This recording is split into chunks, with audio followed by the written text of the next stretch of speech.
Iqra Khaled is a member of Parliament for Mississauga-Erin Mills, currently serving her second consecutive term. She has held roles on the Standing Committee on Justice and Human Rights and the International Human Rights Subcommittee of the Standing Committee on Foreign Affairs and International Development. She also serves as the chair of the Liberal Women's Caucus and the All-Party Women's Caucus. As a member of Parliament, Iqra has conducted studies on contemporary human rights issues, including human trafficking in Canada and around the world, and she has spoken out on the human rights crisis of minority groups, such as the Rohingya. She has played a role in vetting federal judges, and she has worked on studies covering a range of important issues, such as genetic discrimination, online hate in Canada, and access to justice. Iqra founded the Mississauga-Erin Mills Women's Council, a group of 12 dynamic and accomplished women who advise her on issues facing women and girls in Mississauga. She also conducts regular town halls and informative seminars on a wide range of topics, including mental health, seniors issues, community safety, immigration, and opportunities for youth and newcomers to Canada. It is my honor to welcome Iqra Khaled. First and foremost, I just want to say how honored I am to be here amongst all of you. And I've been asked to share a little bit about my story over my journey into politics and just as a young woman. Happy to share that. But no, and I was just saying, as I was driving here to INZA, part of my team, I was saying, I put myself on display every single day for the judgment of those around me. And it, to date, still is one of the most challenging things that I do, is to really put yourself out on display. So what I'm about to tell you today is really what my story is, and hopefully will continue. And I submit to you humbly. I'll start with telling you a little bit about a young boy of about 5-6 years of age who lived in a small village in a very remote area of Pakistan. And this boy, he loved to learn. It was his thing. He read books. His father owned a small convenience store in this village, and they sold some books there, and he loved to learn. He wanted to go to school. He went to school in this small village, and his father didn't want him to continue in furthering his education once he finished his high school. But this boy, he taught himself. He used to sit by a gas lamp because there was no electricity in this village. When it got dark, it got really, really dark. But he wanted to keep on doing it. So he learned. Oftentimes, after his father went to sleep, he would pick up his books and start doing his homework.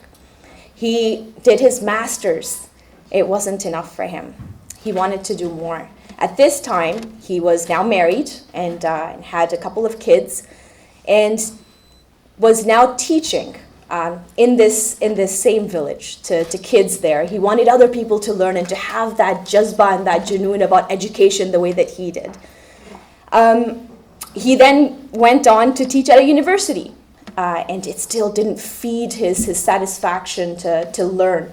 He went on to do his PhD in England, and at this time he had 4 kids, and now his kids were a little bit growing. He wanted his kids to have that same passion for learning that he did. And when he went back to Pakistan after he'd finished his PhD, his kids could not adapt to the education system there. And so he immigrated to Canada with his kids and his wife. That man was my father. And I tell you this because it would give you a little bit of context as to kind of where I come from. And I think family has a huge role to play in our upbringing. So with the tremendous pressure that my father always put on myself and my 3 brothers, I am the only girl child in our family. The willingness, that love to learn was something that was inspired from my father within me at a very young age. I was very much daddy's little girl. And would follow him around everywhere, would help him write his thesis, although I'm pretty sure I messed up a couple of his pages, made him do some extra work. But that's really where I grew up, in that home. It was a home where my parents never differentiated between myself and my three brothers. In fact, I often felt that I had more liberties, I had a longer curfew time than my brothers did. My parents were very strict on my brothers in terms of how they conducted themselves in the community, in the society. And I had a little bit more freedom in the things that I did. And I remember I had just graduated from university with a professional writing in criminology. And I was sitting in my living room with my dad. It was after dinner. The lights were turned off, the TV was on, and my dad turned to me and he says, "You know, Iqra, you've done a lot of community work. You volunteer, you're barely home, you do a lot of extracurricular activities. I think that you should go into politics." And as a 21-year-old young woman, I said, "Daddy, you're laughing, you're joking with me, right? This is not, I want to be a Pulitzer Award-winning journalist. I don't want to be a politician." And, he said, "We'll see." Like he was the Zen master. So fast forward 8 years, I was sitting in that same living room.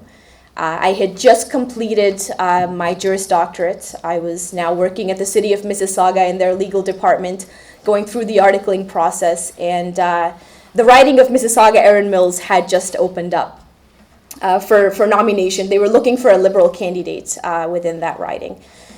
And my dad turned to me again 8 years later. He says, I haven't forgotten about that conversation that we had 8 years ago. I'm going to ask you again.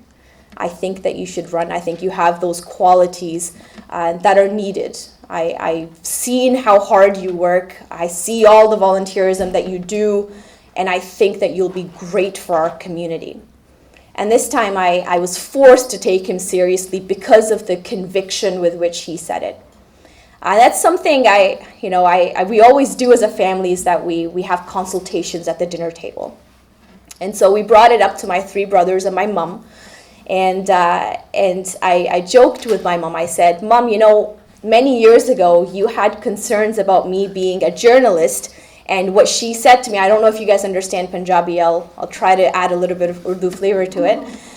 But she said to me, she said, "Tum journalist banogi, tumhe zarur politicians ke piche bhagna hai." And fast forward all these years, when I said to her, I said, "Look, this is what Dad thinks. What do you think?" She said, "Well, it's not better than being a journalist, but we'll see what we can do." And when we started the whole campaigning process, my father and I, we didn't really know what we were doing. And it was just the two of us. And then my brothers came in, and then our friends came in. And one of the main challenges that I faced as a young person, I was 28 at the time, was a question to say, I have no experience, I'm very young, I'm a woman, and I'm a woman of color, and I'm an immigrant. Why am I running? And my response to that has always been, and to date will always be, it's exactly why I feel that I need to be at the decision-making table, to represent, to be innovative, and to really take ownership of this wonderful country that has been our home. When I won the nomination in 2014, it was December 13th, 2014, not that I'm counting, but I didn't expect to win. This was supposed to be kind of an experience that I was supposed to have. And I was shocked because I had won with 5 other contestants who were all significantly older than I, with a lot more experience than I. And then we headed into a campaign and the challenges of finding credibility as a young woman of color within our community, to build that momentum, to explain your passion, your conviction, to help people understand what the fire in your belly is really all about. It was a challenge to be taken seriously, but Mr. Trudeau was wonderful. He really resonated with our country, and On October 20th, 2015, I found myself as a member of parliament. And I remember when I took my seat in the House for the very first time, I felt this heavy weight of responsibility on my shoulders. And I wondered, but Iqra, what are you doing here? And that's something I think really speaks volumes for who women are and our inability or I guess our profound ability to second guess ourselves and our convictions, our achievements, and our capabilities. Now, I was also asked, so this has been kind of my political journey into how I found myself to be sitting as a member of parliament in the House of Commons. I was looking for something that I could really do that would have profound impact on the community. And as a young Muslim woman, it was something that I faced personally.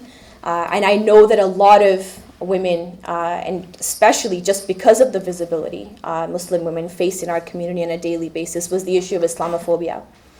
In the summer of 2016, there was an e-petition that was circling around the country with almost 70,000 signatures on this e-petition asking our government to do something about the rising levels of hate against the Muslim community in Canada. The petition was asking, what the petition stated, can the government agree that all Muslims are not terrorists? And it really struck me because I remember during the campaign, the very first article that was written about me as a Liberal candidate was the linkage, quote unquote, of myself with one of the Toronto 18 because we shared the same last name. That article was corrected later on, but I thought about that. And as we campaigned to get more and more signatures on this e-petition, to raise more and more awareness, I realized that we do need to take some action as a government. And that was when I tabled Motion 103 in the House of Commons. It was my private member's motion, something I did independently of the government.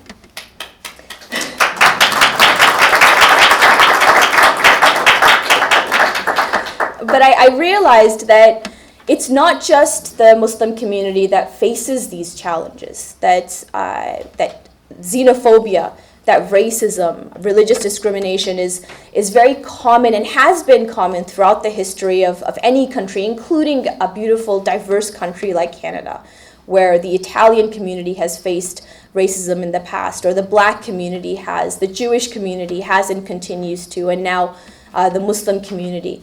And so the motion asked for the government to conduct a study on how we are going to combat discrimination within Canada, to develop a strategy with the whole of government to combat this disease that really corrodes the very fabric of the mosaic that is Canada.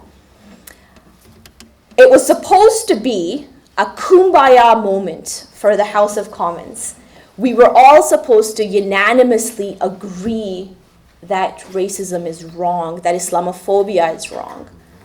And I was shocked to my core to see that I became the target of the very thing that I was trying to fight in the country. I'm very honored that what happened with that motion was that the whole country had this debate about our human rights.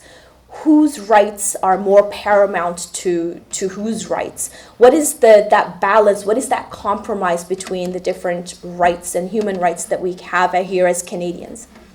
And as I received the death threats that came, as I received the very, very nasty language, as I received tens and thousands of emails from people all across the country telling me that I did not belong to this beautiful country that has been my home, that is my home, and will continue to be my home, I also received emails from thousands of Canadians who told me how necessary it was and how much bringing this issue to light has impacted them in a personal way.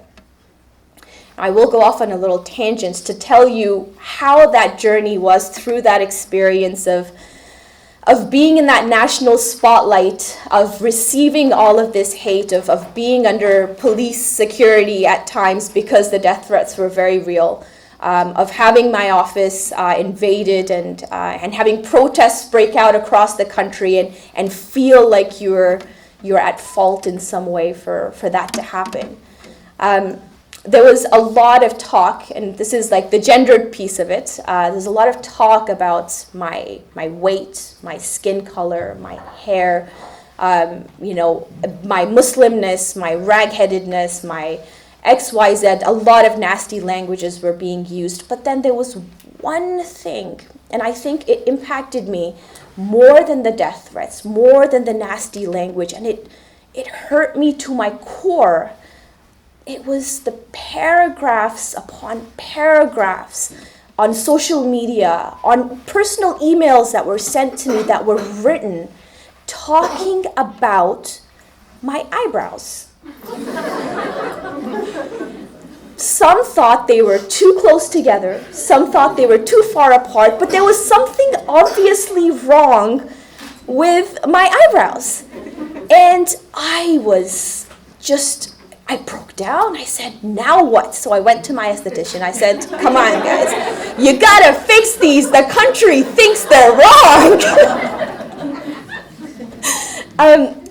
I think it really speaks to how women in leadership positions receive the feedback and how gendered that feedback is. I don't think I have ever seen any man's eyebrows be called into question in the past, and I'm sure you all have very pretty eyebrows. But I did went and I tried to fit in to try to get the approval of Canadians on my eyebrows, and I realize now, many years later, how irrelevant my eyebrows were to this whole conversation. And yet, I felt that need to go and do something about it. And I think that when I had that realization was really when I understood to the depth of me what it means to be a woman in politics. Men wear the same suit to every single day, throughout the House of Commons, through to 1,000,001 events, but something that I always get criticism on. Weren't you wearing that outfit at that and that event? Well, yeah, I was. I don't have an infinite wardrobe. I live off of taxpayer dollars, and I choose not to spend them on frivolous outfits.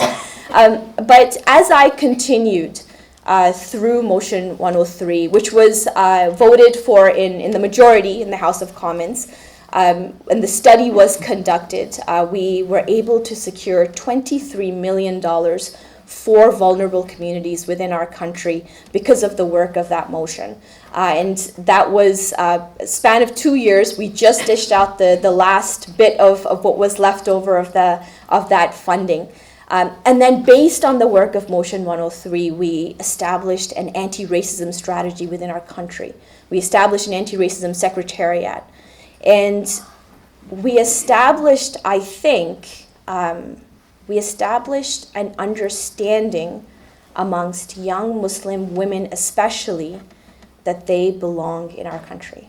And I think that was, for me, my most significant feeling of accomplishment, when I have young people come to me and say, Iqra, you understand me, you have shown me that there is a path forward, that when you have conviction, when you believe, then you can do.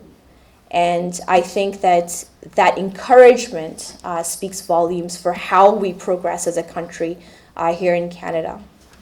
So in Ottawa, I also have a number of other roles. I am the chair of the Liberal Women's Caucus. I'm also the chair of the All-Party Women's Caucus. And I sit on the national executive team for our national caucus. And I'll tell you, I have a lot of check marks in our parliament. And I'm the only woman who is a national executive. I am also the only person of color who is on the national executive. I am the youngest person who is on the national executive team. And it is a stark difference you see when I'm photographed with my team, how different I look from them. And I think that my conviction to enter into politics, the reason why I think still rings true, in that we must be at that decision-making table to give that whole 360 degrees perspective on how we move forward as a country. I just recently got elected as the chair of the Justice Committee, Justice and Human Rights. And I remember this was last week, after the election, I went and I took my position in the chair's seat, and I looked at the table and I said, holy moly, how am I going to do this in a minority parliament? Not only am I the only woman at the table, but I'm also the youngest. So the challenges of finding credibility, of establishing your credibility, your authority as a young woman, still it's challenging. It's one of the biggest challenges that I face on a daily basis. But I think that over the past number of years in this journey through politics, I've learned to rely on an excellent, sometimes difficult, but for the most time, very, very supportive network of community. Whether it's in Mississauga-Erin Mills or across our country, people, Canadians, have really come together to give their feedback, to encourage not just me, but others like me, to ensure that we are going forward, that we have the willpower, the motivation, the conviction to carry that fire in our bellies and to take it and build something out of it, to build a community out of it, to keep on building those bridges, to strengthen the ties between our communities here in Canada. And it's the community that keeps me strong. It's the young voices that I hear on a regular basis that keep me strong. And it's that fire in the belly that will not go out, because I have that support system, where my mom is convinced that she gave birth to 4 boys and not 3 boys and a daughter. My brothers who have always never been afraid to get rough and tussle around, because they don't treat me as any less. They treat me as an equal. And it's for that equality, no matter what you look like, no matter what your shell looks like, that I will keep on fighting for, that I will keep on building within our community and without and around us, to keep on going and to continue to, in my small way, make this world a better place. So that is kind of my story up until now. And I will say, in my concluding remarks, to be continued.